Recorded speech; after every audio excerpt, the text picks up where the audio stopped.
আসসালামু আলাইকুম বন্ধুরা, আজকে আমি তোমাদেরকে যে গল্পটি শোনাবো সেটা হচ্ছে কিপ্টে শাশুড়ি। তো চলো বন্ধুরা, দেখে আসি কিপ্টে শাশুড়ির গল্পটি। মধু, এই মধু। হ্যাঁ মা, কি হয়েছে? মা, ছেলেপক্ষ যখন আসছে একটা জামা বানিয়ে দাও না এই উপলক্ষে। তোর তো কথায় কথায় শুধু খরচা আর খরচা। দেখ, শ্বশুর বাড়িতে যদি খরচা না করতে দেয় তখন কি করবি? তাহলে তোমার কাছে চলে আসবো, তুমি আমাকে কিনে দিবে। আহারে, সবকিছুই তো ছেলে খেলা।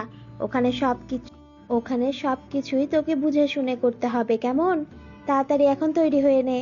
আচ্ছা মা। তারপর মধু তৈরি হয়ে নিল। এরপর ওকে ছেলেপক্ষ দেখতে আসলো। সবার মধুকে দেখে অনেক পছন্দ হলো। কিছুদিন পর মধুর সাথে সিদ্ধার্থের বিয়ে হয়ে গেল। বিয়ের পর দিন সকালে মধু উঠে ওর শাশুড়ি মার কাছে গেল। মা, আজকে একটু দেরি হয়ে গেল, কিছু মনে করবেন না।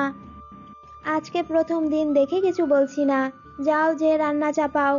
বাড়ির কাজের লোককে বাদ দিয়ে দিয়েছি। আজ থেকে তুমি সব কাজ করবে, পারবে তো? হ্যাঁ হ্যাঁ মা, পারবো। কিন্তু সবই আমি করব, কাপড় কাচা সব?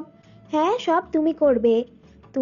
আমি তোমার মতো যখন বউ হয়ে এসেছিলাম আমিও সব করতাম। তোমাকেও সেটাই করতে হবে। কাজের লোকের যে দাম আজকাল। আমার বাবুর ছেলের অনেক টাকা যায়, সেই টাকা বাঁচাতে হবে না আমাকে? তারপর মধু ওর ঘর ঝাড়ু দিচ্ছিল। কি ব্যাপার, আজকে এই কাজ শুরু করে দিলে যে? আর ঘর ঝাড়ছো কেন? মিনা আসবে তো? মিনা টিনা কেউ নেই তোমার বাড়িতে। আজকে থেকে আমাকে সব কাজ করতে বলেছে মা। আসলে মা একটু এরকমই। তুমি একটু অ্যাডজাস্ট করে নাও, আমি তোমাকে সাহায্য করছি।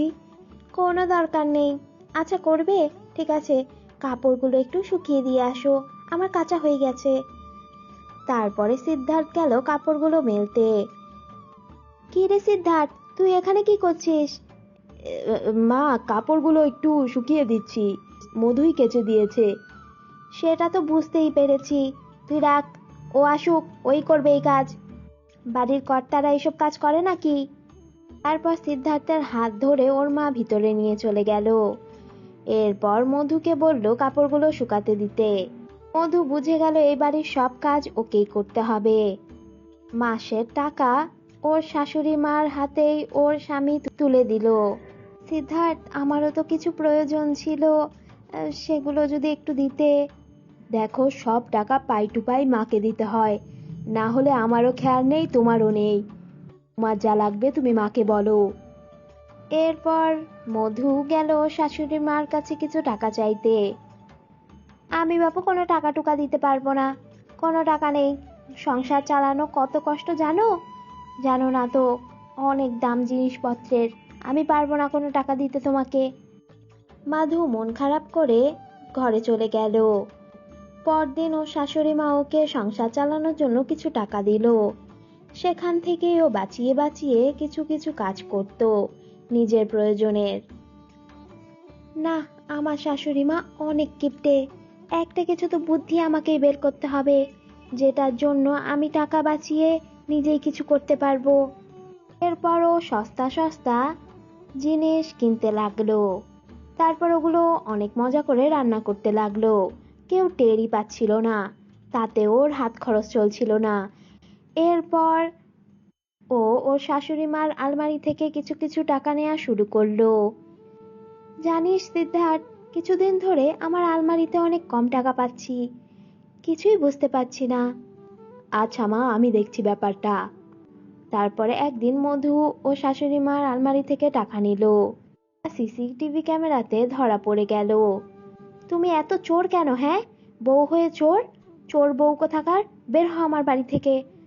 হ্যাঁ, তুমি চুরি করলে কেন? তুমি আমাদের কাছে চাইতেই পারতে। আমি চাইতে পারতাম? চাইলেই তুমি দিতে? তোমার মা দিতে?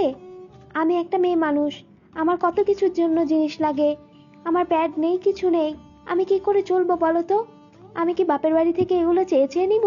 তুমি আমার ভরণ পোষণ নিয়েছো, তুমি তো আমাকে কিচ্ছু দাও না। আর মা, আপনি আপনি আমাকে কিছু দিয়েছেন?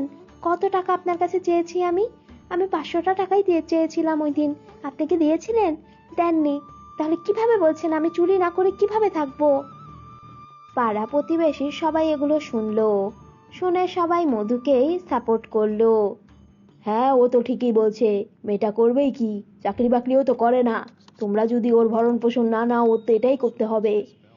তারপরে সবার কথা শুনে ওরা ওদের ভুল বুঝতে পারলো। এই নাও, এখন থেকে সব টাকা তোমার হাতে দিব, তুমি সংসার চালাবে, মার ওষুধ কিনে দিবে, আমার প্রয়োজনের জিনিসও দিবে, কেমন? হ্যাঁ, আর কিপটেমিটা আমি একদমই করব না। তো তোমরা দেখলে বন্ধুরা, কিপ্টে শাশুড়ি মার গল্পটি। এই গল্পটি ভালো লাগলে লাইক করো, আর কেমন লেগেছে এটা জানাতে কমেন্ট করো। আর হ্যাঁ বন্ধুরা, আমাদের এজেড স্টোরি টিভিকে সাবস্ক্রাইব করো।